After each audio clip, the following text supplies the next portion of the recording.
आज हम एक बहुत ही संवेदनशील कहानी की गहराई में उतर रहे हैं। ये कहानी है एक 8 साल की बच्ची की, वल्ली की। हाँ। ऊपर से देखें तो ये बस उसकी पहली बस यात्रा है, लेकिन असल में ये उस एक पल के बारे में है जब किसी की दुनिया हमेशा के लिए बदल जाती है। बिल्कुल। ये सिर्फ एक गांव से शहर का सफर नहीं है, ये मासूमियत से अनुभव तक का सफर है। हाँ, हम इस कहानी के हर मोड़ को, हर घटना को देखेंगे, ये समझने के लिए कि कैसे एक छोटी सी, बहुत अच्छी तरह से प्लान की गई यात्रा जिंदगी और मौत के एक अप्रत्याशित सबक में बदल गई। तो चलिए कहानी के बिल्कुल शुरू में चलते हैं। वल्ली, जिसका पूरा नाम वल्लियम्मई है। हाँ, पर सब उसे वल्ली कहते हैं। हाँ, वल्ली 8 साल की है और बहुत जिज्ञासु। उसकी गली में उसकी उम्र का कोई दोस्त नहीं है, तो उसका सबसे पसंदीदा काम है अपने घर के दरवाजे पर खड़े होकर बाहर देखना। और ये सिर्फ टाइम पास नहीं है ना, एक बच्चे के लिए जिसकी दुनिया बहुत छोटी है, वो दरवाजा एक खिड़की की तरह है। सही बात है। और उस खिड़की से दिखने वाला सबसे बड़ा रहस्य है वो बस जो हर घंटे वहां से गुजरती है। और उन सभी चीजों में सबसे आकर्षक वही बस थी। हर घंटे उसकी गली से गुजरती, एक बार शहर जाते हुए और एक बार वापस आते हुए। हाँ। और हर बार नए यात्रियों से भरी उस बस का नजारा वल्ली के लिए कभी ना खत्म होने वाले खुशी का स्रोत था। और यहीं से उसके मन में एक छोटी सी इच्छा पनपती है कि बस में सफर करना है। हाँ, चाहे सिर्फ एक बार ही सही। और ये इच्छा धीरे धीरे इतनी मजबूत हो जाती है कि एक जुनून बन जाती है। कहानी में एक मजेदार बात भी है।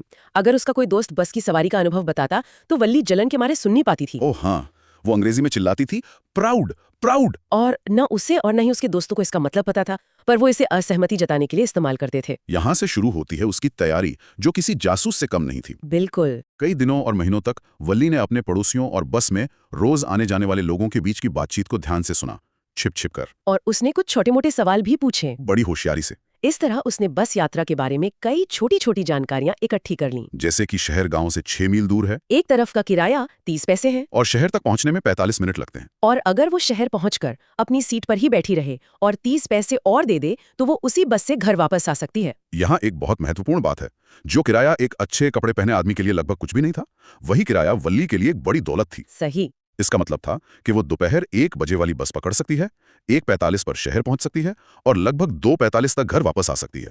उसने बार बार हिसाब लगाया। और पैसों का इंतजाम, 60 पैसे जमा करना उसके लिए बहुत बड़ी बात थी। उसने पेपरमेंट, खिलौने, गुब्बारे, हर चीज का लालच छोड़ा। यहाँ तक कि गांव के मेले में झूले पर बैठने की अपनी सबसे बड़ी इच्छा को भी उसने दबा दिया। ये दिखाता है कि ये यात्रा उसके लिए क्या मायने रखती थी। बिल्कुल, वो 60 पैसे सिर्फ सिक्के नहीं थे, वो उसकी इच्छा शक्ति और उसके सपने की कीमत थे।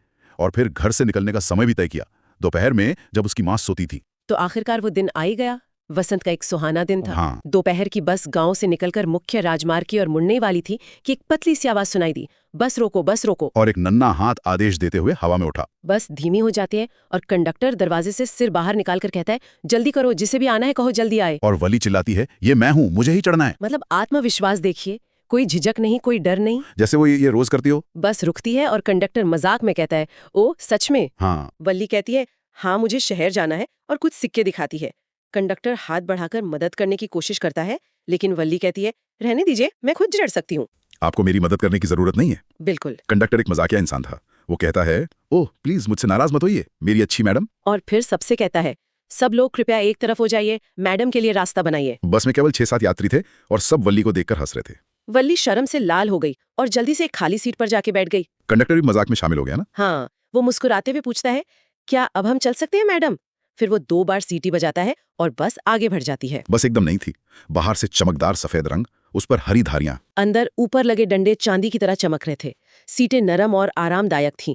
वल्ली अपनी आंखों से सब कुछ पी रही थी। लेकिन जब उसने बाहर देखना शुरू किया तो उसकी खिड़की के निचले हिस्से पर लगे पर्दे ने उसका नजारा रोक दिया। तो वो सीट पर खड़ी हो गई और पर्दे के ऊपर से झांकने लगी। मतलब वो एक भी चीज छोड़ना नहीं चाहती थी, उसे हर पल का पूरा अनुभव लेना था। और बाहर का नजारा अद्भुत था। बस एक नहर के किनारे चल रही थी।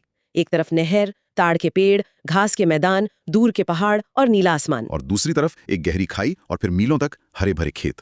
तभी एक आवाज उसे चौंका देती है, सुनो बच्ची, तुम्हें ऐसे खड़ा नहीं होना चाहिए। ये एक बुजुर्ग आदमी थे जो सच में उसकी चिंता कर रहे थे, लेकिन वल्ली को उनका टोकना पसंद नहीं आया। उसे बच्ची कहना पसंद नहीं आया। हाँ, ये उसकी सक्षम यात्री वाली पहचान पर हमला था। वो बड़े गर्व से जवाब देती है, यहाँ कोई बच्ची नहीं है, मैंने भी दूसरों की तरह अपने 30 पैसे दिए हैं। कंडक्टर भी बीच में बोल पड़ता है, ओ सर, लेकिन ये एक बहुत सयानी मैडम है। वल्ली गुस्से में कंडक्टर को देखती है और कहती है, मैं कोई मैडम नहीं हूँ और आपने अभी तक मुझे मेरा टिकट नहीं दिया है। देखिए, वो अपना हक जता रही है। मैंने पूरे पैसे दिए हैं का मतलब है कि मैं बाकी यात्रियों के बराबर हूँ। और टिकट मांगना भी उसी बराबरी को स्थापित करने का एक तरीका है। बिल्कुल।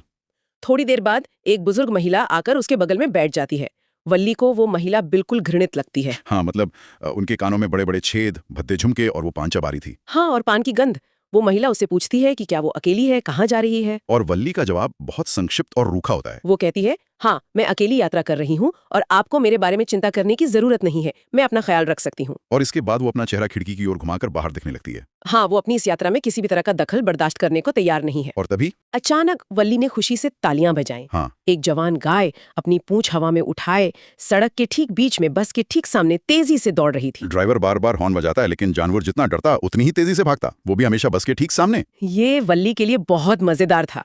वो इतना हंसी कि उसकी आंखों में आंसू आ गए। ये उसकी यात्रा का एक शुद्ध मासूम खुशी का पल था। आखिरकार गाय सड़क से हट गई, बस एक रेलवे क्रॉसिंग पर पहुंची, एक ट्रेन गुजरी और फिर बस एक व्यस्त शॉपिंग स्ट्रीट में दाखिल हुई। बड़ी बड़ी चमकदार दुकानें, कपड़ों और सामानों का शानदार प्रदर्शन, बहुत बड़ी भीड़। वल्ली आश्चर्य से सब कुछ देखती रह गई। फिर बस रुकी और वल्ली को छोड़कर सब उतर गए। कंडक्टर ने पूछा, अरे मैडम, आपको उतरना नहीं है? वल्ली ने जवाब दिया, नहीं, मैं इसी बस से वापस जा रही हूँ।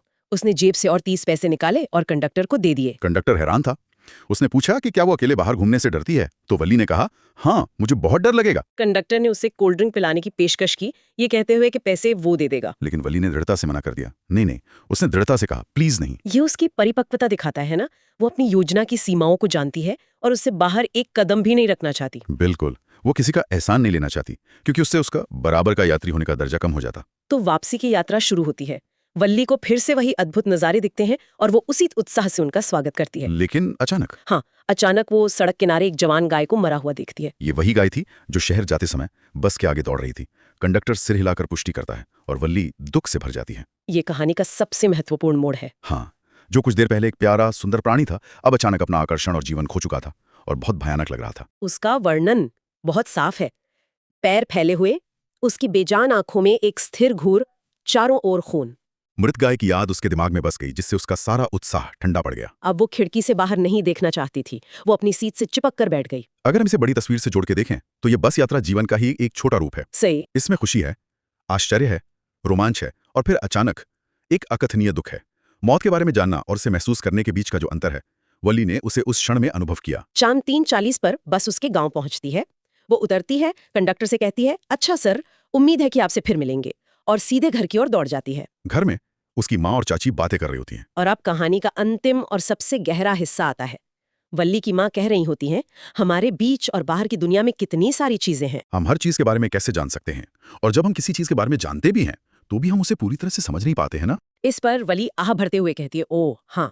माँ पूछती है कि वो क्या कह रही है। तो वल्ली जवाब देती है, ओ मैं बस आपकी इस बात से सहमत थी कि हमारी जानकारी के बिना भी चीजें होती रहती हैं। यहाँ की विडंबना देखिए। उसकी माँ ये बात एक सामान्य सत्य की तरह कह रही थी, लेकिन वल्ली ने अभी अभी इस सच्चाई का एक बहुत ही व्यक्तिगत अनुभव किया था। उसकी चाची उसे एक छोटी सी बच्ची कहकर मजाक उड़ाती है जो बड़ों की बातों में नाक घुसा रही है। हाँ, लेकिन वल्ली मन ही मन मुस्कुराती है। हाँ, वो नहीं चाहती थी कि वे उसकी मुस्कान को समझें, और वैसे भी इसकी कोई संभावना थी भी नहीं। वो मुस्कान उसकी अपनी समझ की थी, उसके अपने अनुभव की, एक ऐसा अनुभव जिसे वह किसी के साथ साझा नहीं कर सकती थी। तो इस सब का क्या मतलब है? एक जिज्ञासु बच्ची के लिए एक साधारण बस की सवारी जीवन, मृत्यु और हमारी समझ की सीमाओं पर एक गहरा सबक बन जाती है। और ये कहानी सुनने वालों के लिए एक महत्वपूर्ण सवाल छोड़ जाती है। वल्ली की वो गुप्त मुस्कान, वो निजी ज्ञान जो उसने हासिल किया, ये हमें अपनी जिंदगी की उन छोटी निजी यात्राओं के बारे में सोचने पर मजबूर करता है, जिन्होंने हमें सबसे बड़े सबक सिखाए, वो सबक जिन्हें हम शायद ही कभी किसी और को पूरी तरह समझा पाएं।